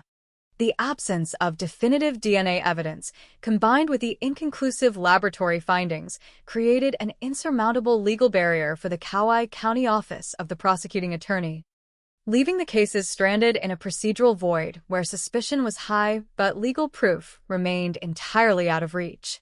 As news of Wilson's arrest and his background circulated through local media and word of mouth across the Hawaiian Islands, his name and face became irrevocably linked to the phantom figure of the West Side serial killer. Public discourse, online forums, and community discussions routinely identified him as the primary individual under scrutiny by law enforcement. This public association ultimately led to a significant legal dispute that extended the drama of the investigation into the civil courts. Asserting that his reputation had been ruined and that he had been unfairly singled out and publicly vilified by law enforcement actions and news coverage, Wilson filed a formal defamation and civil rights lawsuit against the Kauai County Police Department and several media organizations. The lawsuit alleged that the dissemination of information regarding his background, his parole arrest, and his status as a person of interest in the serial attacks had caused him severe personal and legal harm. The legal battle dragged on through the court system for nearly a decade, reflecting the intense tension between the public's right to know about violent crime investigations and the constitutional rights of individuals who have not been formally charged with a crime. The proceedings required county attorneys and police representatives to defend their investigative protocols and media communications in court. Ultimately, in 2009, a judge dismissed Wilson's lawsuit against Kauai County and the media entities, bringing a formal end to the civil litigation. Yet, despite the dismissal of the lawsuit, the overarching legal dilemma remained completely unresolved. Wilson was never convicted of the West Kauai murders. But the persistent cloud of suspicion surrounding his potential involvement never fully dissipated from public memory or official consideration. While the legal battles and forensic deadlocks unfolded in government offices and courtrooms, a deeply unsettling phenomenon occurred on the ground in West Kauai. Following the murder of Darren Singer on August 30th, 2000, the string of horrific attacks that had terrorized the island for 5 months suddenly and completely stopped. As documented in contemporary media reports, including an extensive retrospective analysis published by the Los Angeles Times in 2001, no further violent assaults or homicides matching the distinct modus operandi of the perpetrator were recorded in the region after late August 2000. The sudden cessation of violence introduced one of the most mysterious and haunting questions in the entire history of Hawaiian true crime. If a single predator was indeed responsible for the campaign of violence against women in West Kauai, why did he abruptly stop? Criminologists, law enforcement investigators, and true crime analysts have long recognized that serial offenders rarely stop their violent behaviors voluntarily without a major external disruption or life event. In analyzing the sudden silence that fell over West Kauai after the Singer homicide, several distinct possibilities emerge, though none can be definitively proven without a conviction or confession. The first possibility is that the perpetrator permanently departed Kauai or left the state of Hawaii entirely. In an island environment, leaving the geographical jurisdiction is a highly effective way for a criminal to sever ties with a localized police investigation, particularly if he felt that law enforcement was closing in or that public awareness along the West Kauai coastline had made potential victims far more vigilant. A second possibility is that the killer was incarcerated for an unrelated crime, either in Hawaii or in another state. If the perpetrator was an individual with a chronic criminal history, he may have been taken into custody on minor charges, parole violations, or separate offenses in another jurisdiction, effectively neutralizing his ability to commit further violent acts on the island without police realizing his connection to the cold cases. A third possibility is that the offender suffered a severe medical emergency, became physically incapacitated, or died shortly after the August 2000 attack at Pakala Point Beach. A fourth possibility involves the psychological pressure generated by the intense police presence, public warnings, and composite sketch distribution in late 2000, which may have driven the offender to permanently cease his activities or alter his methods beyond recognition. Because no individual was ever brought to trial for the murder of Darren Singer, the legal system was deprived of the opportunity to present a complete narrative to a jury. There was no public courtroom presentation where crime scene technicians, medical examiners, and surviving witnesses could testify under oath to build an unbroken chain of guilt. There was no cross-examination of evidence, no judicial ruling on the admissibility of physical items, no formal verdict returned by 12 citizens, and no sentencing hearing to offer closure to the grieving families. The legal outcome of the investigation was not a definitive resolution, but a silent standstill, a case that remained perpetually open on paper while slipping further into the passage of time. The institutional response to this standstill eventually led to the formal classification of the investigation as a cold case. Recognizing that routine investigative leads had been exhausted and that traditional methods had reached their limit, the Kauai County Office of the Prosecuting Attorney, in close coordination with the Kauai Police Department, established a dedicated investigative framework designed to revisit unsolved violent crimes.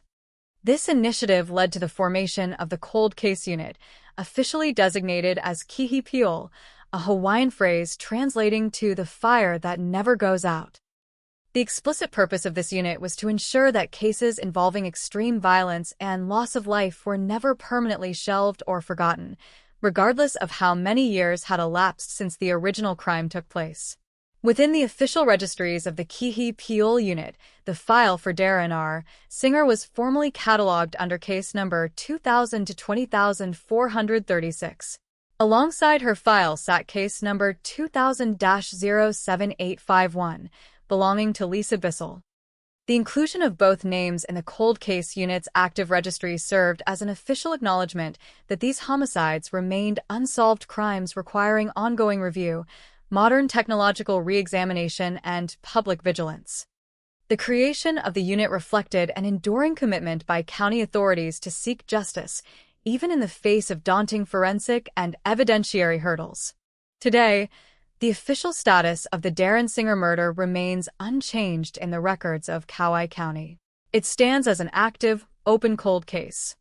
The Kauai County Office of the Prosecuting Attorney continues to maintain a public channel for information, encouraging anyone who lived on or visited Kauai in the year 2000, or anyone who possesses information regarding the events at Pakala Point, Keika, or Polihale, to come forward and contact investigators. The case file remains in the system, a static repository of crime scene photographs, witness statements, physical evidence, and inconclusive laboratory reports, waiting for a breakthrough that has now been delayed for over 26 years.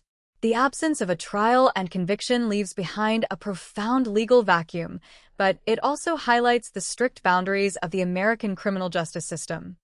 The system is designed to require proof beyond a reasonable doubt before depriving an individual of liberty, a high standard that protects the innocent but can sometimes prevent prosecutors from bringing charges when physical evidence is compromised or inconclusive. In the case of Darren Singer, those legal boundaries meant that despite a surviving witness, a composite sketch, matching crime scene patterns, and a high-profile suspect, no legal resolution was ever achieved. The courtroom remained empty, the gavel never fell, and the ultimate truth behind the horrific events of August 30th, 2000, remained locked within the silent archives of an unresolved investigation.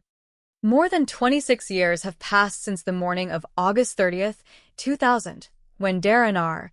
Singer's journey through the quiet natural sanctuaries of Hawaii ended in unimaginable tragedy at Pakala Point Beach. Today, the coastal stretches of West Kauai appear much as they did at the turn of the century. The Pacific Ocean continues to roll gently against the dark basalt rocks and golden sands, the palm trees sway under the steady Pacific trade winds, and surfers still travel to the famous breaks along Pakala in search of peaceful solitude and raw ocean waves. To a passing visitor or a casual tourist taking in the dramatic beauty of the Garden Isle, this region appears to be an idyllic paradise, entirely disconnected from the horrors of the world. Yet beneath this tranquil surface lies a dark, persistent memory, a painful reminder of a summer when paradise turned into a hunting ground and when a gentle, free-spirited woman was taken from her loved ones in an act of staggering cruelty. The legacy of the West Kauai attacks is defined above all by a profound human cost that extends far beyond police reports, court filings, and cold case numbers. Darren Singer was not merely an abstract figure in a true crime narrative or a bullet point in an investigative timeline. She was a vibrant 43-year-old woman whose life was rooted in a deep love for the earth, the sea, and the spiritual tranquility of nature. She chose to live simply, authentically, and in harmony with her values, seeking out quiet, beautiful places like Pakala Point to connect with the ocean she loved. Her death was a devastating blow to her family, her friends, and the tight-knit community in Paia, Maui, where she was known as a kind, generous, and nature-loving soul. Her memory deserves to be honored not for the terrifying way she died, but for the peaceful, passionate way she lived her life. The tragedy is compounded when viewed alongside the lives of the other women targeted during those 5 terrible months in the year 2000.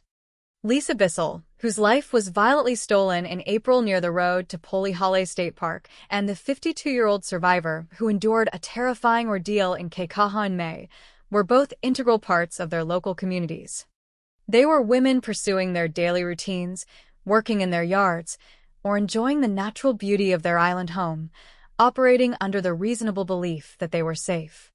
The violence inflicted upon them shattered lives, devastated families, and inflicted trauma that echoed across generations. The survivor of the Keikaha attack displayed extraordinary courage, fighting through catastrophic physical injuries to survive and provide law enforcement with a vital description that gave a face to an otherwise phantom killer.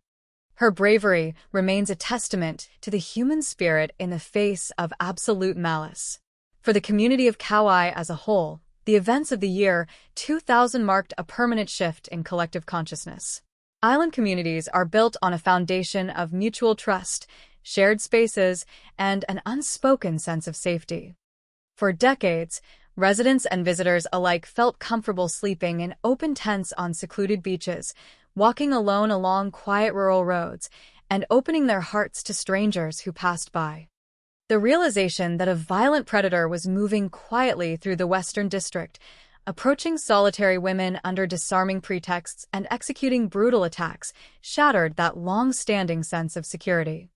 Solitude, once cherished as a sacred gift of island living, suddenly felt hazardous. The quiet beaches of West Kauai were no longer viewed purely with awe, but with a lingering sense of caution and vulnerability.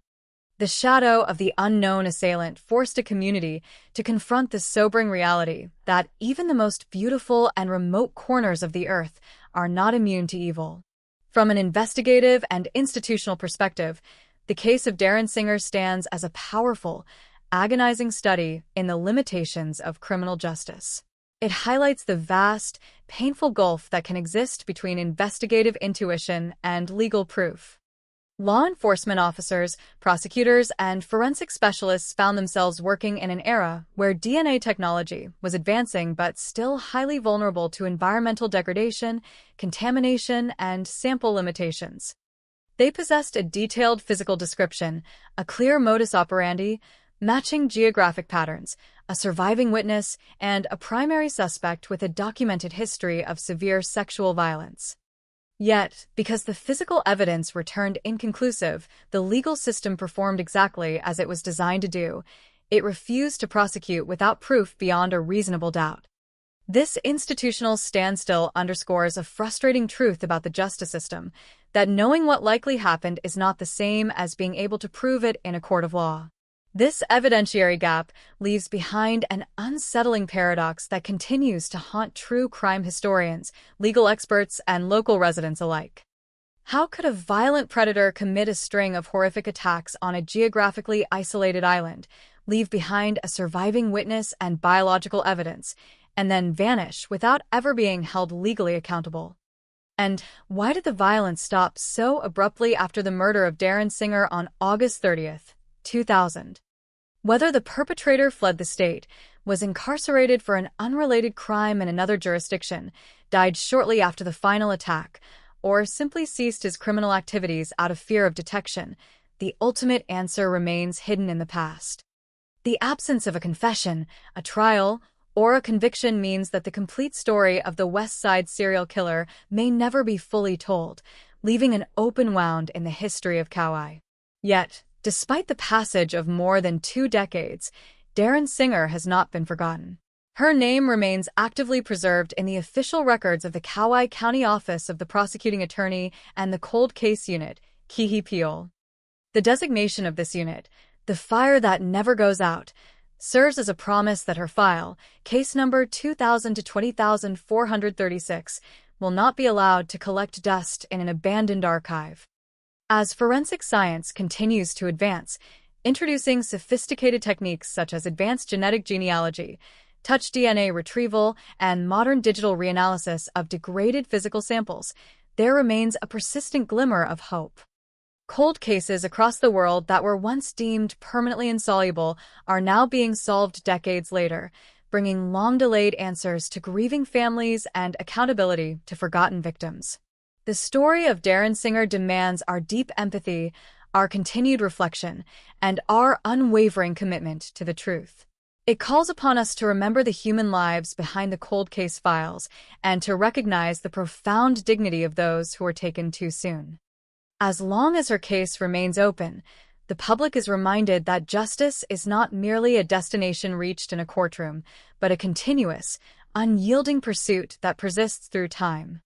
The quiet waves at Pakala Point Beach still whisper the memory of a woman who loved the ocean, lived with a free and gentle spirit, and sought peace along the shores of Kauai.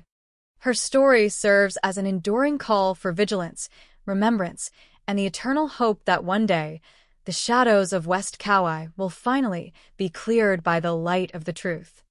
The story of Darren Singer and the terror that haunted West Kauai in the summer of 2000 does not truly end with the passing of years or the silent accumulation of dust on an official cold case file. Instead, it enters a quiet, enduring phase of memory, vigilance, and ongoing scientific possibility that continues to resonate across the Hawaiian Islands today. When we look back at the 6 distinct chapters of this tragic narrative, from the early warning signs along the isolated roads of Polihale to the horrific discovery at Pakala Point Beach, we are left with a profound sense of an unfinished chronicle. The absence of a final judicial verdict does not erase the reality of what occurred, nor does it diminish the necessity of seeking answers. In the world of cold case investigations, time is often viewed as a double-edged sword. While it can fade human memories and scatter witnesses, it also brings forward incredible leaps in forensic technology and unexpected shifts in human conscience that can suddenly unlock the most guarded secrets of the past. To fully grasp why the case of Darren Singer remains a subject of intense interest for investigative journalists, legal scholars, and forensic experts, one must examine the extraordinary evolution of DNA analysis over the quarter-century that has elapsed since her death. In the year 2000, when crime scene technicians carefully gathered biological material from the beach campsite near Pakala Point, the field of forensic genomics was operating at a drastically different level of resolution than it is today. Back then, testing methods required relatively large, well-preserved biological samples to generate a full genetic profile suitable for matching against state or federal databases. Environmental exposure, such as the relentless tropical humidity of Kauai, salt air, microbial activity, and physical decomposition, often degraded samples to the point where testing produced inconclusive results, exactly as occurred during the comparison of evidence with a primary suspect. Waldorf Wilson. An inconclusive result in 2000 was a brick wall for prosecutors who needed statistical certainty to present a case to a grand jury. However, the field of forensic science has undergone a revolutionary transformation in the decades since Singer's death. Modern forensic techniques, such as touch DNA extraction, low copy number analysis, and advanced genetic genealogy, have fundamentally redefined what is possible in cold case investigations. Today, scientists can extract usable DNA profiles from microscopic skin cells left behind on clothing, weapons, or personal items, samples that would have been completely invisible or unusable at the turn of the century. Furthermore, Investigative genetic genealogy, which combines high-definition DNA sequencing with public genealogical databases, has allowed law enforcement agencies across the globe to identify unknown violent offenders through their distant family trees, resolving cases that had remained stone-cold for 40 or 50 years. For the Kauai County Office of the Prosecuting Attorney and the Kihi Cold Case Unit, the physical evidence preserved under case number 2000 to 20,436 represents a latent scientific vault. If those original, degraded biological samples are re-examined using contemporary sequencing techniques, the inconclusive result of the past could theoretically be converted into a definitive profile, either conclusively linking a known individual to the scene or identifying a completely unknown perpetrator who managed to walk undetected through the shadows of West Kauai. Beyond the scientific possibilities, the enduring legacy of Darren Singer lies in the way her memory challenges us to balance empathy with objectivity when engaging with true crime narratives. In popular culture, true crime media often risks falling into the trap of sensationalism, transforming real human suffering into mere entertainment or romanticizing the dark, mysterious minds of violent predators. The life and death of Darren Singer demand a starkly different approach, one rooted in profound respect for the victim and an unyielding commitment to factual truth. Darren was a real person whose presence brought warmth, creativity, and spiritual energy to those around her in Paia, Maui, and across Kauai. She was a daughter, a friend, a surfer, and a lover of nature whose life was defined by freedom, gentleness, and respect for the natural world. Remembering her requires us to center her humanity rather than the cruelty of her attacker. It requires us to honor her love for the ocean and her free-spirited life, while recognizing the profound injustice of her untimely death. The narrative of West Kauai also serves as a sobering reflection on the complex relationship between human nature, geographical isolation, and personal safety. The Hawaiian Islands have long been celebrated as a paradise where people can escape the pressures of modern society and reconnect with the natural world. For generations, the culture of the islands has been built on trust, openness, and hospitality. Darren Singer's choice to camp alone at Pakala Point Beach was an expression of that deep-seated trust, a belief that a person living in harmony with nature could find peace and sanctuary in a remote coastal grove. The tragedy that befell her, alongside Lisa Bissell and the survivor of Keikaha, delivered a painful shock to that island worldview. It forced a peaceful community to recognize that even in the most serene and beautiful places on Earth, predatory behavior can exist.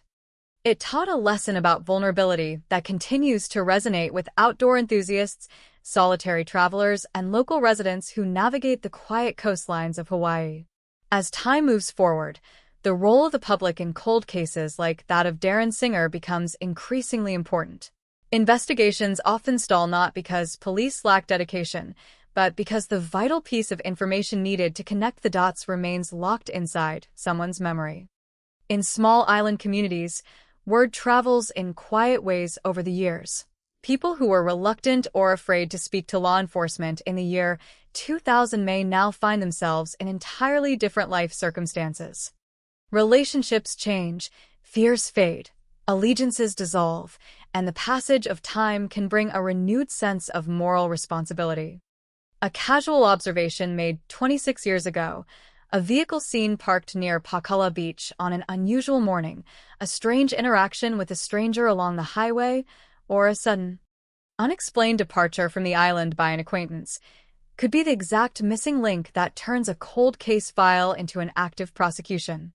The Kauai County Office of the Prosecuting Attorney continues to maintain an open call for any information regarding the murders of Darren Singer and Lisa Bissell, reminding the public that no detail is too small or insignificant to be reported. The story of the West Kauai serial attacks is a complex mosaic made of tragedy, survival, frustration, and lingering hope. It contains the tragedy of two lives cut short in their prime, the miraculous resilience of a survivor who fought back against absolute violence, the frustrating limitations of turn-of-the-century forensic evidence, and the haunting presence of a suspect whose legal guilt could never be definitively established in a court of law. It reflects a moment in time when a quiet island was forced to confront a terrifying reality and when law enforcement faced an agonizing gap between what they suspected and what they could legally prove. Yet, despite the unresolved nature of the investigation, the story does not end in total despair. It ends with an ongoing commitment to justice, a promise symbolized by the name of Kauai's Cold Case Unit, Kihipiol, the fire that never goes out. That symbolic fire represents the institutional and human determination to ensure that Darren R. Singer is never forgotten, that her case is never permanently closed, and that the search for truth will continue as long as the file remains in the archives. The waves will continue to crash against the dark basalt rocks of Pakala Point, the trade winds will continue to blow through the coastal trees, and the ocean will keep its quiet vigil over the shore where Darren spent her final peaceful hours. Her memory lives on in the hearts of those who loved her, in the enduring beauty of the islands she cherished, and in the collective determination of a community that still waits for the day when the full light of truth finally falls upon the quiet shadows of West Kauai. The journey through the complex narrative of the West Kauai attacks leads us ultimately to a deep contemplation of the systemic, societal, and psychological dimensions that define long-standing cold cases in isolated island environments.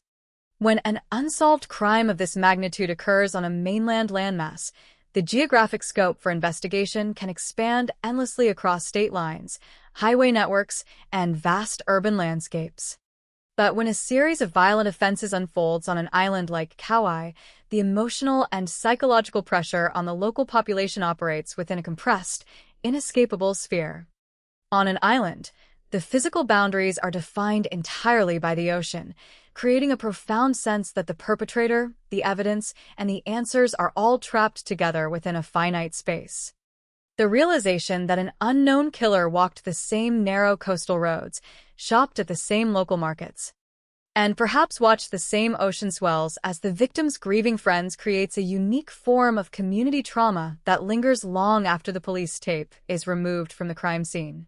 To fully understand the lingering impact of Darren Singer's murder, one must examine how unresolved trauma shapes the collective identity of a rural, tight-knit region like West Kauai. Before the spring and summer of the year 2000, the small communities stretching from Keikaha to Waimea were defined by a high degree of social cohesion and mutual reliance.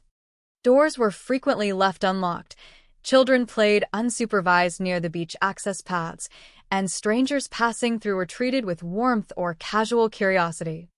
The brutal assaults on Lisa Bissell, the Keikaha survivor, and Darren Singer dismantled this foundational trust in a matter of months.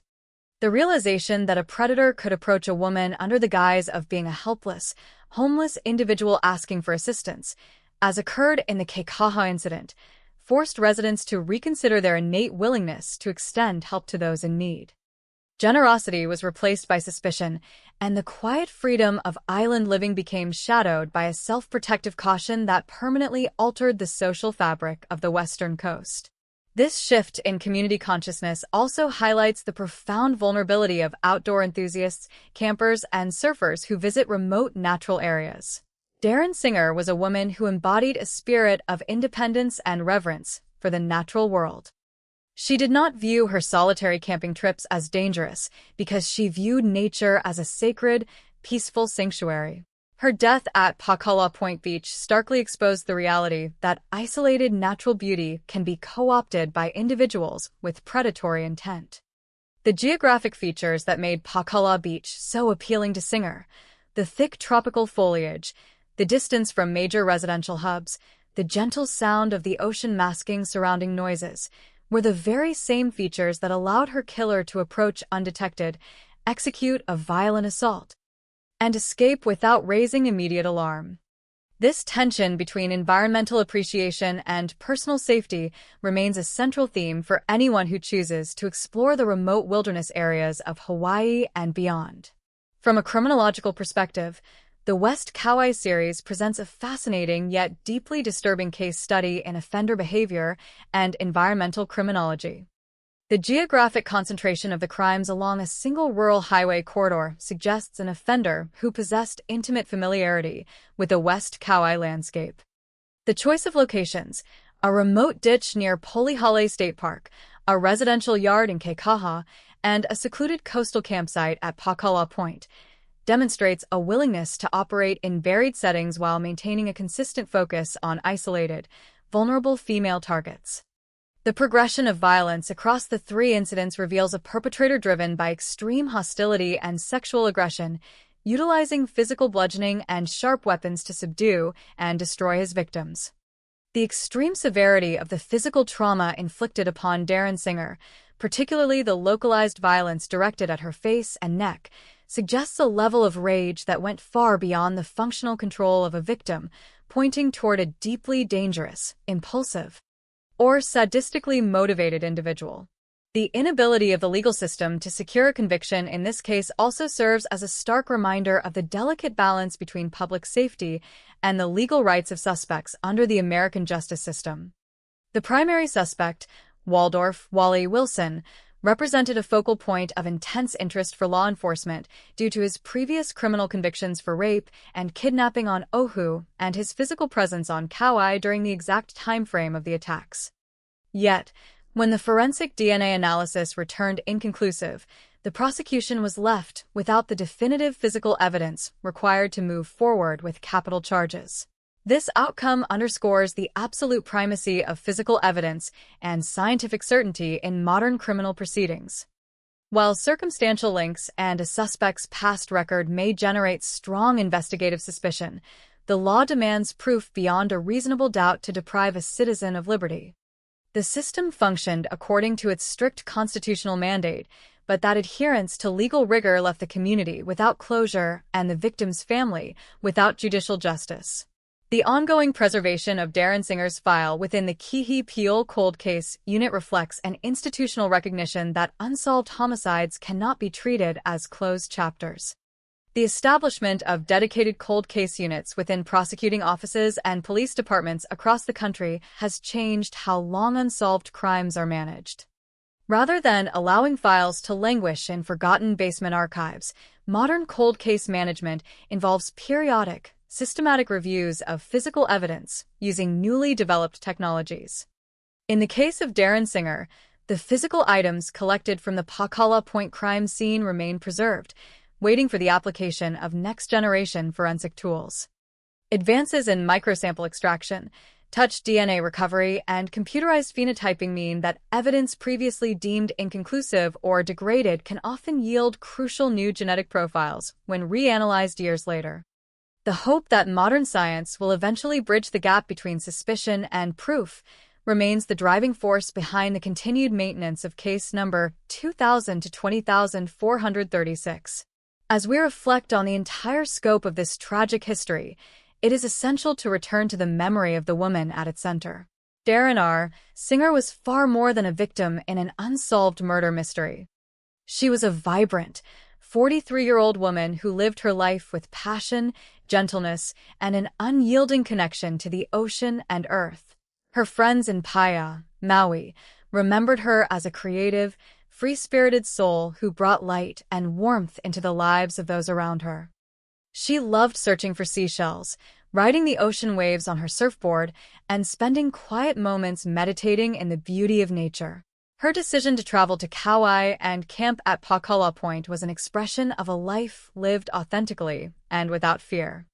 The brutal violence that ended her life was a profound injustice, but it does not diminish the beauty of the life she lived or the positive impact she made on those who knew her. The passage of 26 years has not erased the memory of Darren Singer, nor has it silenced the lingering questions that surround that late August morning at Pakala Beach. Her story continues to serve as an enduring call for vigilance, empathy, and scientific perseverance.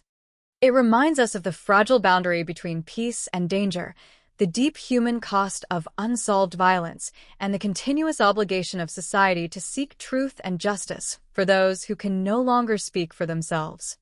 The ocean waves will continue to crash along the shores of West Kauai, rolling over the sands where Darren once walked, carrying her memory forward into the future and maintaining a quiet, timeless sentinel over a sanctuary that still awaits the final revelation of the truth.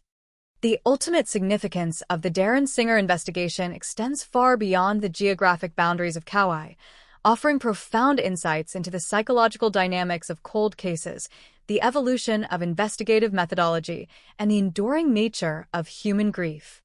When a violent crime remains unsolved for over 26 years, it undergoes a transformation in the public consciousness. What began as an urgent, high-stakes police operation gradually evolves into a historical touchstone, a silent monument to a moment when the social contract of a community was violently fractured. For the friends, family, and loved ones of Darren Singer, the passage of time does not diminish the grief. Rather, it alters its texture, blending the sharp pain of sudden loss with the chronic, agonizing frustration of unanswered questions. The absence of a formal trial means that there was no narrative resolution, no moment when a judge delivered a final decree, and no opportunity for the community to witness the imposition of justice. The story remains suspended, an open sentence in the history of West Kauai that continually demands a period. To understand why this case continues to capture the attention of legal analysts and true crime researchers, one must examine the intricate web of human behaviors and institutional challenges that converged during that fateful summer of 2000. The investigation stood at a historical crossroads, positioned precisely at the dawn of the 21st century when traditional police work was rapidly integrating with sophisticated forensic science. Detectives on Kauai utilized classic investigative techniques, interviewing local residents, mapping geographic patterns, establishing timelines, and coordinating with surviving witnesses to construct a composite sketch. They successfully identified a primary suspect whose criminal history and presence in the area aligned closely with the profile of the offender.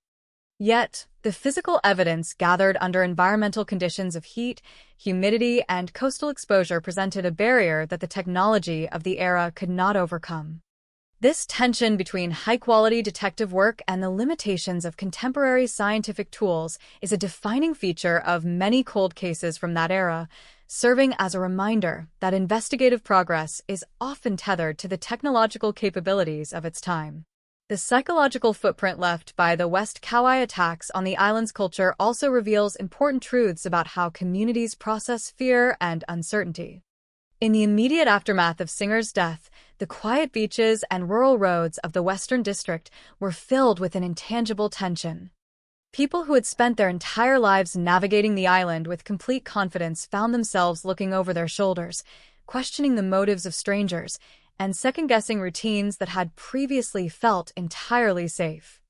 This hypervigilance was not merely a reaction to a single crime, but a collective realization that a predator had operated with apparent impunity across multiple locations over several months.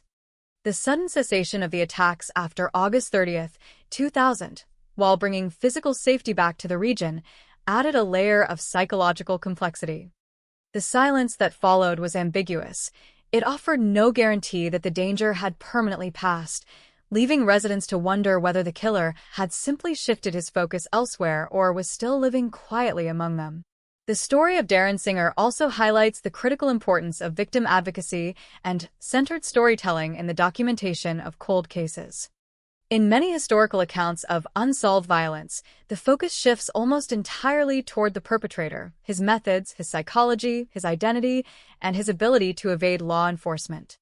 This dynamic risks diminishing the victim to a mere footnote or an abstract piece of evidence in a criminal puzzle. Honoring Darren Singer requires a deliberate rejection of this framework.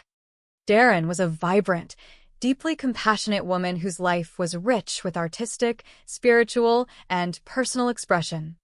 She was known for her love of the ocean, her dedication to natural living, her independent spirit, and her warm connections with people in Paia, Maui, and throughout the Hawaiian Islands. Her life was an affirmation of beauty, peace, and authenticity, and her memory must be defined by the light she brought to the world rather than the dark circumstances of her death. From a procedural standpoint, the ongoing management of case number 2000 to 20,436 within the Kihi-Piol Cold Case Unit represents a vital bridge between past tragedy and future resolution. Dedicated cold case initiatives serve a profound institutional purpose, They ensure that the passage of years does not convert an unsolved homicide into a forgotten file. By maintaining open communication channels, periodically reviewing preserved physical evidence, and applying new scientific methodologies as they emerge, cold case investigators honor a continuous obligation to the victims and their families. The work of such units is built on the reality that criminal investigations are dynamic processes. A case is never truly dead as long as physical evidence exists in storage and members of the public possess memories of the era. The potential for a breakthrough remains constant, driven by the possibility that a retested biological sample or a newly submitted tip could suddenly illuminate the entire investigation. As we look toward the future, the narrative of Darren Singer stands as a timeless call for justice, accountability, and collective remembrance. It reminds us that behind every cold case file, every police report, and every news archive is a human life that was deeply loved and tragically cut short. It challenges society to maintain its dedication to solving cold cases, recognizing that the passage of time does not erode the fundamental human right to justice. The beaches of West Kauai, with their sweeping vistas, dramatic ocean swells, and quiet coastal groves, will forever carry the memory of Darren Singer, a woman who walked those shores with reverence, lived her life with passion, and sought peace in the beauty of the island world.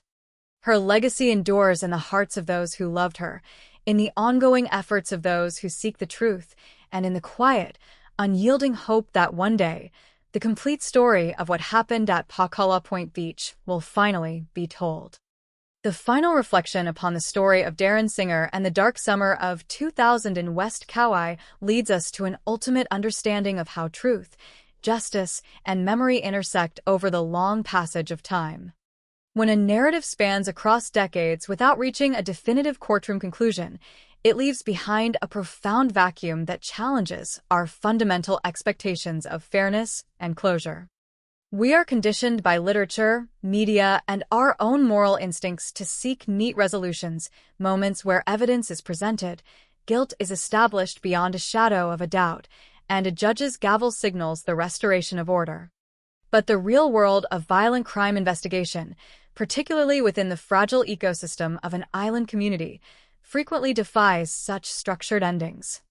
The reality of Darren Singer's case is one of persistent ambiguity, where a meticulous police investigation, a surviving witness, matching crime scene patterns, and a high-profile suspect collided with the hard boundaries of turn-of-the-century forensic science, leaving an open case file that continues to quietly demand an answer. To fully honor the memory of Darren Singer, one must look closely at the enduring human spirit that defined her life, contrasting it sharply with the senseless cruelty that ended it. Darren was 43 years old when she set up her campsite near Pakala Point Beach, a woman who lived her life with an authentic, unshakable devotion to the natural world. In Paia, Maui, and among her friends across the Hawaiian Islands, she was celebrated as a creative, gentle, and deeply spiritual individual. She was an accomplished surfer who read the movements of the ocean with reverence, a seeker of unique seashells along solitary coastlines, and a veteran outdoorswoman who found her deepest peace under the open sky. She did not seek solitude out of fear or isolation, but out of a profound love for the land and sea, embodying a lifestyle rooted in trust, simplicity, and natural harmony. Her death at Pakala Point was a devastating loss not only to those who knew and loved her, but to the broader community that values the spirit of freedom and peace that she represented. The tragedy of her death is forever bound to the broader pattern of violence that swept across West Kauai over 5 short months in the year 2000. From the discovery of Lisa Bissell near Polihale State Park in April, to the terrifying assault on the survivor in Keikaha in May, and finally to the murder of Darren Singer at Pakala Beach in August, a terrifying shadow hung over the Western District. These were not random, disconnected events. They were linked by a chilling consistency in location, victim demographics, and extreme physical violence. All 3 targeted adult women who were completely alone in quiet settings. All 3 involved severe bludgeoning, sexual assault, and the violent use of a sharp knife. The survivor of the Kekaha attack demonstrated incredible courage, enduring catastrophic injuries to survive and provide police with a detailed description of her attacker, a man who approached under the disarming guise of being homeless before launching a brutal assault. Her bravery provided a face to a phantom predator, leading to the creation of a composite sketch that remains one of the most vital historical artifacts of the investigation. The investigative effort that followed was intense, methodical, and driven by an urgent need to protect the public from further harm. Detectives with the Kauai Police Department scrutinized the island's sex offender registries, focusing their attention on Wally Wilson, a man with a prior conviction on Oahu for rape and kidnapping who had relocated to Kauai shortly before the attacks began. His arrest on September 12, 2000, for parole violations marked a dramatic turning point in the investigation, generating intense public speculation and media coverage. Yet, when investigators submitted crime scene evidence for comparative DNA analysis, the results returned inconclusive. In the year 2000, DNA science required larger, cleaner biological samples than today, and the environmental degradation caused by heat, humidity, and coastal decomposition at Pakala Beach compromised the genetic material. Because an inconclusive result could neither confirm nor rule out a suspect, prosecutors were legally barred from bringing capital charges against Wilson or anyone else. Wilson was never charged with the homicides, and despite filing a defamation lawsuit against the county that was ultimately dismissed in 2009, he remained an unindicted person of interest in a case that had reached an evidentiary standstill. The mystery deepened further when, following the murder of Darren Singer on August 30, 2000, the violent attacks abruptly stopped. No further crimes matching the perpetrator's distinct modus operandi were recorded on the island. This sudden silence left a haunting question that remains unanswered to this day. What happened to the killer after late August 2000? Did he permanently flee the state of Hawaii to escape escalating police scrutiny? Was he incarcerated elsewhere on unrelated charges? Did he suffer a fatal accident or medical event? Or did he simply cease his violent activities out of fear of detection? Without a trial, a conviction, or a confession, the ultimate fate of the assailant remains buried in the past, an unresolved riddle that lingers over the quiet beaches of West Kauai. Yet, despite the passage of over 26 years, the case of Darren Singer is not dead. It resides officially in the active registries of the Kauai County Office of the Prosecuting Attorney and the Kihi Piol Cold Case Unit under case number 2000 to 20436. The Hawaiian name of the unit, translating to the fire that never goes out, is more than a title. It is an institutional promise that the search for truth will continue regardless of how much time elapses. The field of forensic genomics has advanced exponentially since the turn of the century. Technologies such as touch DNA recovery, microsample extraction, and investigative genetic genealogy have repeatedly demonstrated the power to unlock stone-cold cases that were once deemed permanently insoluble. The preserved physical evidence from Pakala Point Beach represents a latent opportunity, a biological vault that may one day yield a definitive genetic profile when subjected to next-generation sequencing techniques. The story of Darren Singer also serves as an enduring call to the public, a reminder that the key to solving a cold case often lies in human memory and moral responsibility. Over 26 years, human lives shift, relationships change, and long-held secrets can become too heavy to bear. A quiet detail remembered from the summer of 2000, a strange conversation, an unexpected departure, an unusual vehicle seen near Pakala Beach, could be the exact missing link needed to transform an open cold case file into an active prosecution. The Kauai County authorities continue to maintain an open channel for information, encouraging anyone with knowledge of the events to step forward and help bring long-delayed answers to a grieving family and a quiet community. As we reach the conclusion of this extensive narrative, we are called to remember Darren R. Singer not for the tragedy of her death, but for the beauty and light of her life. She was a woman who walked through the world with a gentle heart, a creative spirit, and a deep, abiding love for the earth and the ocean. Her memory belongs to the quiet waves that sweep across Pakala Point Beach, to the golden sands where she searched for seashells, and to the hearts of those who loved her in Paya and across the islands. Her life was an affirmation of peace, freedom, and harmony with nature, values that remain far stronger and more enduring than the violence that cut her journey short. The story of West Kauai in the summer of 2000 is a complex tapestry woven from loss, bravery, frustration, and persistent hope. It reminds us of the fragile boundary between sanctuary and danger, the strict boundaries of legal justice, and the continuous obligation of society to pursue truth for those who can no longer speak for themselves. The case file remains open, the cold case unit's symbolic fire continues to burn, and the ocean along Pakala Beach continues its eternal, rhythmic sentinel over a quiet shore. Until the day when modern science or a long-awaited testimony finally reveals the complete truth, the legacy of Darren Singer remains a beacon of remembrance, inspiring vigilance, empathy, and an unwavering commitment to justice that time itself can never extinguish.